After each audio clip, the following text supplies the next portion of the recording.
Hello everyone. Today our topic of discussion is neurohumoral transmission. In short, we called NHT neurohumoral transmission. Neurohumoral transmission में basically बच्चों हम पढ़ते क्या है, देखिए दो न्यूरॉन होंगे हमारे बॉडी में, numbers of millions of neuron है।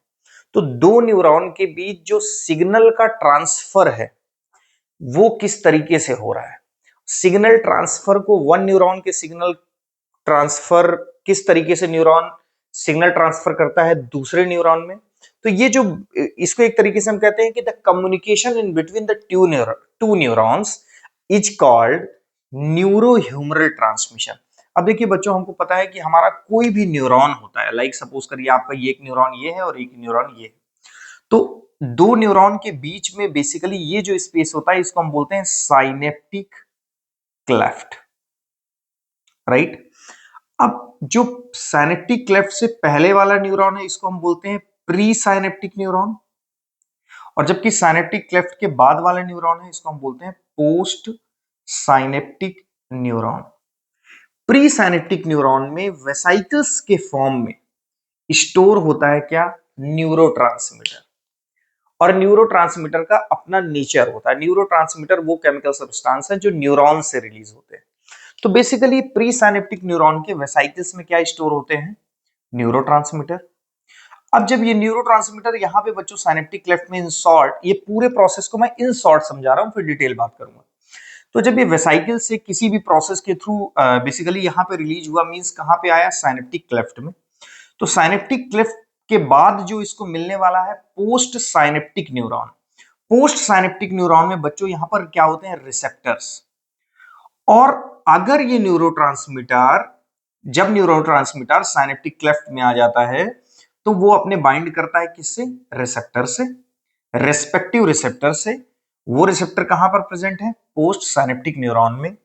और डिपेंडिंग ऑन कि वो न्यूरोट्रांसमीटर का नेचर क्या है, क्योंकि देखिए बच्चों न्यूरोट्रांसमीटर का नेचर एक्साइटेटरी भी हो सकता है, इनहिबिटरी भी हो सकता है। कुछ न्यूरोट्रांसमीटर ऐसे होते हैं जो मिक्स्ड एक्शन देते हैं, इट मींस एक्साइटेटरी भी देते हैं और इनहिबिटरी भी देते हैं। तो आपको एग्जांपल्स के रूप में इस तरीके के एटलीस्ट एक दो न्यूरोट्रांसमीटर के नाम याद करने पड़ेंगे। जैसे अगर मैं बोलूं एसिटाइल कोलिन, तो एसिटाइल कोलिन अपने आप में कैसा न्यूरोट्रांसमीटर है, एक्साइटेटरी। अगर मैं यहां पे बोलूं गाबा, तो गाबा कैसा है, इनहिबिटरी, फॉर एग्जाम्पल। तो अब अगर मैं बोलता हूं कि सपोज करिए यहां पे कोई एक्साइटेटरी न्यूरोट्रांसमीटर आया, और अब हमने स्टाइल कोलिन लिया तो हम बोल देते हैं कि यहां पे स्टाइल कोलिन आया। Acetylcholine will bind to their specific receptor present on the post synaptic membrane, और जब ये इससे बाइंड होगा then there will be pharmacological response. Pharmacological response आएगा, चूंकि रिसेप्टर क्या था, ओ सॉरी न्यूरोट्रांसमीटर क्या था, एक्साइटेटरी। तो यहां पर जब ये इससे बाइंड करेगा अपने रिसेप्टर से तो जनरेट होगा एक्साइटेटरी पोस्ट साइनेप्टिक पोटेंशियल। और जब कोई इनहिबिटरी न्यूरॉन इस पे बाइंड होगा, सपोज गावा, तो जनरेट होगा आईपीएसपी, इनहिबिटरी पोस्ट साइनेप्टिक पोटेंशियल। तो एक्साइटेटरी पोस्ट साइनेप्टिक पोटेंशियल जब कभी आएगा तो जो रिजल्ट होगा, चूंकि एक्साइटेटरी है इट मीन सेल आपकी क्या होगी, स्टिमुलेट। और ये जब इनहिबिटरी पोस्ट साइनेप्टिक पोटेंशियल आएगा तो सेल क्या होगी, रिलैक्स, राइट। अगर हम यहां पर बात करें, सपोज करिए कि ये पोस्ट साइनेप्टिक न्यूरॉन था, किसी एंडोक्राइन ग्लैंड पे था, और मैं बोलूं कि जब प्री साइनेप्टिक न्यूरॉन से कोई न्यूरोट्रांसमीटर रिलीज हुआ और वो उस एंडोक्राइन ग्लैंड पे प्रेजेंट पोस्ट साइनेप्टिक न्यूरॉन के एक्सोनल मेम्ब्रेन से जाके बाइंड हुआ, अगर वो न्यूरॉन का न्यूरोट्रांसमीटर का नेचर एक्साइटेटरी था तो वहां पे वो एंडोक्राइन ग्लैंड बेसिकली क्या होगी, स्टिमुलेट होगी और वो हार्मोन का रिलीज करवाएगी। इसी प्रकार से अगर सपोज करिए कि यहां से निकलने वाला न्यूरोट्रांसमीटर कैसा था, इनहिबिटरी नेचर का था, और उसने inhibitory post synaptic potential generate किया, तो वो एंडोक्राइन ग्लैंड क्या होगी, सप्रेस होगी, मींस ओवरऑल वहां से हार्मोन का रिलीज अब क्या होने वाला है, कम होने वाला है। देखिए ये सब वर्ड्स जो मैंने बोले, pre synaptic, post synaptic, synaptic cleft, excitatory post synaptic potential, inhibitory post synaptic potential, excitatory neurotransmitter, inhibitory neurotransmitter, तो ये पूरा ओवरऑल आप अगर इनकी बेसिक अंडरस्टैंडिंग रखते हैं तो आपको न्यूरो ह्यूमरल ट्रांसमिशन आसानी से समझ में आ जाएगा। तो हम स्टार्ट करेंगे न्यूरो ह्यूमरल ट्रांसमिशन।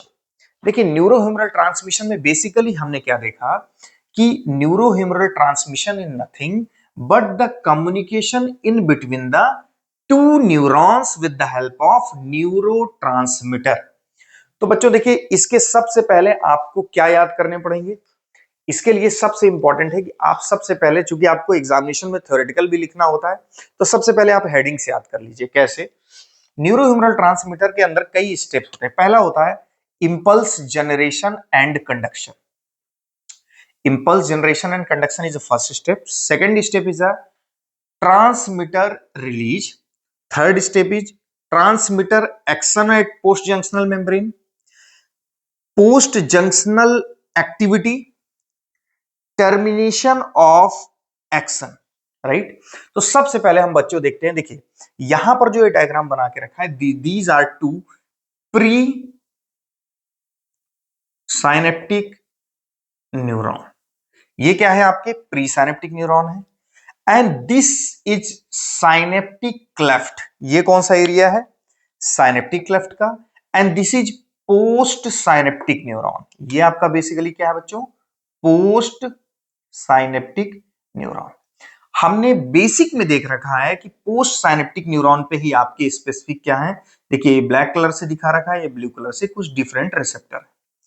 अब प्री साइनेप्टिक न्यूरॉन में देखिए आप, वेसाइकल्स में यहां पे क्या स्टोर्ड है, अलग अलग कलर से दिखा रखा है। इट मींस मैं दिखाना चाहता हूं कि एक न्यूरॉन आपका एक्साइटेटरी न्यूरॉन है, जो कि एक्साइटेटरी न्यूरोट्रांसमीटर को रिलीज करेगा, जो कि अल्टीमेटली क्या जनरेट करेगा? EPSP, excitatory post synaptic potential. जबकि ये आपका इनहिबिटरी न्यूरॉन है। ये बेसिकली जो भी न्यूरोट्रांसमीटर ब्लू कलर से रिलीज करेगा, वो उसका नेचर क्या? सपोज करिए गाबा है, इसका नेचर है इनहिबिटरी। तो ये पोस्ट जंक्शनल मेम्ब्रेन पे inhibitory post synaptic potential generate करेगा, जिसको हमने बोला आईपीएसपी। तो सबसे पहले बच्चों, आप स्टार्टिंग कहां से करना है न्यूरो ह्यूमरल ट्रांसमिशन की? कि इंपल्स जनरेशन एंड कंडक्शन। तो सबसे पहले बच्चों, ये बेसिकली अगर आप देख पा रहे हैं तो ये 1 सेकेंड, ये आपका जो न्यूरॉन है, इसको आप सपोज करिए इतने पार्ट को, इसको और इसको कट करके यहां मैंने बना दिया। ये देखिए, ये मैंने दो चीज यहां पे बना दी। तो ये आपका क्या है? न्यूरॉन के बीच वाला पार्ट है, एक्सॉन के बीच वाला बेसिकली एक्सोप्लाज्म यहां भरा हुआ है।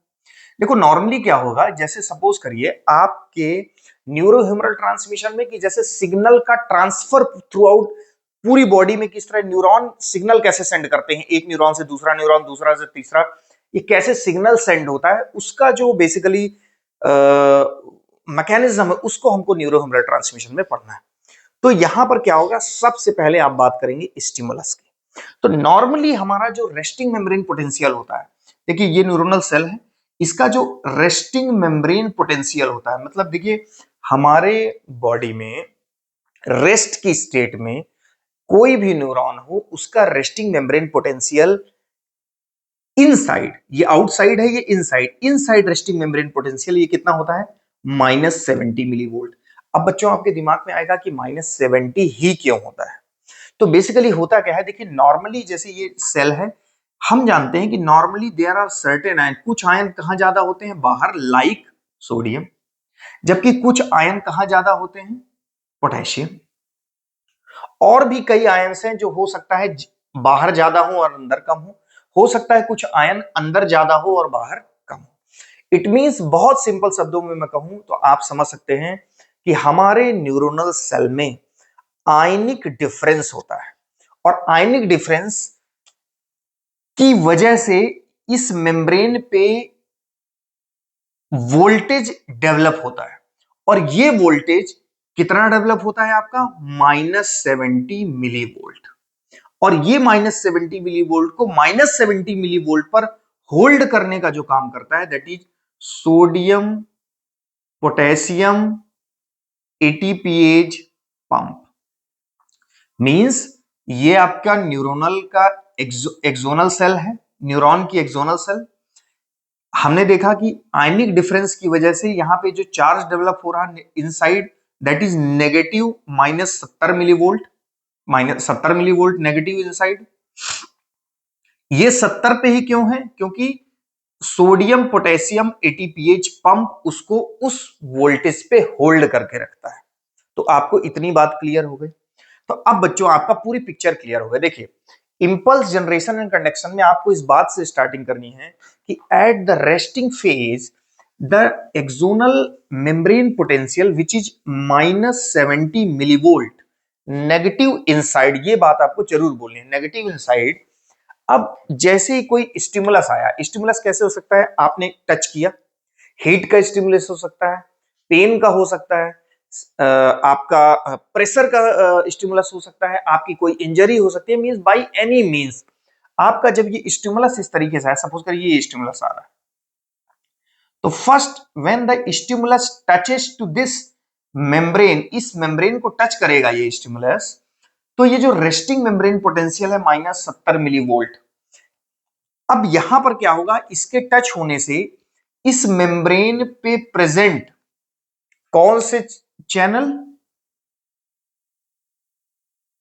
Calcium channel. इस मेम्ब्रेन पे कौन से चैनल प्रेजेंट होंगे? Calcium channel. As the stimulus will come and touches to this axonal membrane, the resting membrane of axonal membrane which is -70 millivolt changes। ये तुरंत चेंज होगा। कैसे? क्योंकि जैसे स्टिमुलस टच होगा there will be opening of किस ion की? Calcium ion. कौन सा आयन आया यहाँ पे? Calcium ion. अब बच्चों जैसे स्टिमुलस आया, कैल्शियम चैनल ओपन हुए, कैल्शियम आयन अंदर आया, तो आप देख सकते हो कि चूंकि मैंने बोला कि रेस्टिंग मेम्ब्रेन पोटेंशियल जो होता है वो कितना होता है? -70 मिलीवोल्ट। कहा नेगेटिव इनसाइड। अब -70 नहीं रहा, क्यों? क्योंकि बाहर से किसका इन्फ्लक्स हो गया? कैल्शियम आयन का। तो जब कैल्शियम आ गया मींस माइनस चीज जो यहां नेगेटिविटी थी वो किसमें चेंज होने लगी? पॉजिटिविटी में। वो किसमें चेंज होने लगी? पॉजिटिविटी में।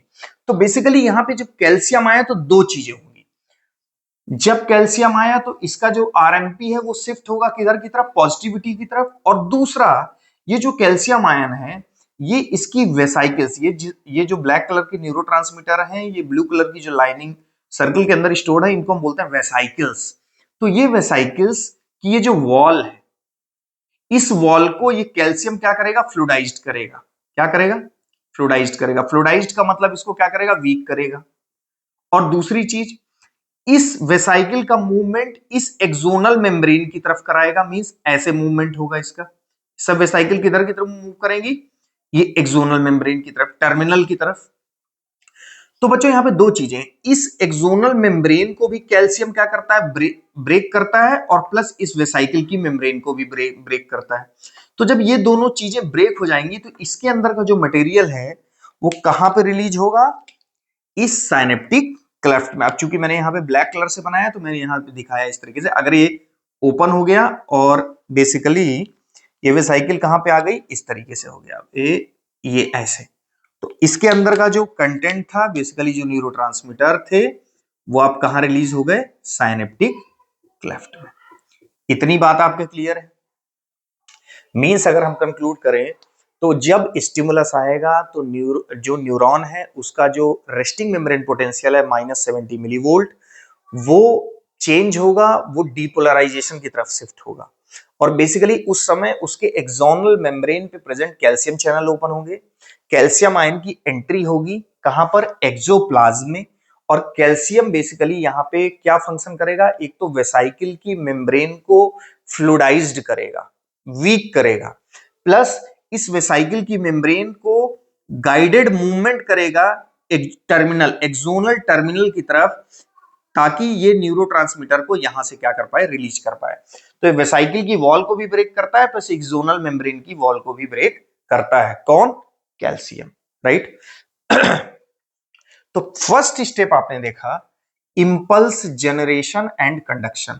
तो आप यहाँ पे रेस्टिंग मेम्ब्रेन पोटेंशियल की बात लिखिए, -70 मिलीवोल्ट क्यों होता है, कैसे होता है, जो बेसिक मैंने बताया, प्लस कंडक्शन कैसे हुआ आपका, वो बताइए कि बेसिकली कैल्शियम वहां कैसे कैसे रोल दे रहा है। मेन जो कैल्शियम को लेके बच्चों फोकस करना है, यहाँ पे ज्यादा नहीं करना है। यहाँ पे अल्टीमेटली पूरा जब थ्योरेटिकल एक्सप्लेनेशन देंगे, लास्ट में जब लिखेंगे कि at the last when the resting membrane potential changes to the more positive membrane potential. Positive membrane potential का मतलब है कि -70 से किधर की तरफ होगा, ये -60, -50, -40, राइट, उस तरफ शिफ्ट होगा। तो अब दूसरा आ गया ट्रांसमीटर रिलीज। तो बच्चों यहां पे जब ये कैल्शियम का इन्वॉल्वमेंट का रोल यहां पे आपको बेसिकली लिखना है। कैल्शियम आया, वॉल फ्लूइडाइज्ड हुई और न्यूरोट्रांसमीटर रिलीज हुआ। तो आपका दूसरा स्टेप क्या हुआ, न्यू ट्रांसमीटर रिलीज, राइट। मैंने ओवरऑल सब कुछ आपको बता दिया, आपका उसमें सब कुछ कवर है। ट्रांसमीटर आपका रिलीज हो गया, ट्रांसमीटर मतलब न्यूरोट्रांसमीटर। बच्चों यहां पे ये जो है ये इनहिबिटरी न्यूरोट्रांसमीटर है, उसको हम बाद में देखते हैं। Just transmitter action at post junctional membrane. जब ट्रांसमीटर यहां रिलीज हुआ तो उसके लिए रेस्पेक्टिव रिसेप्टर था। अगर सपोज करिए यहां से रिलीज हुआ आपका ये न्यूरोट्रांसमीटर इनहिबिटरी, सपोज करिए गाबा, तो उसके लिए आपका कौन सा रिसेप्टर है, ये रिसेप्टर।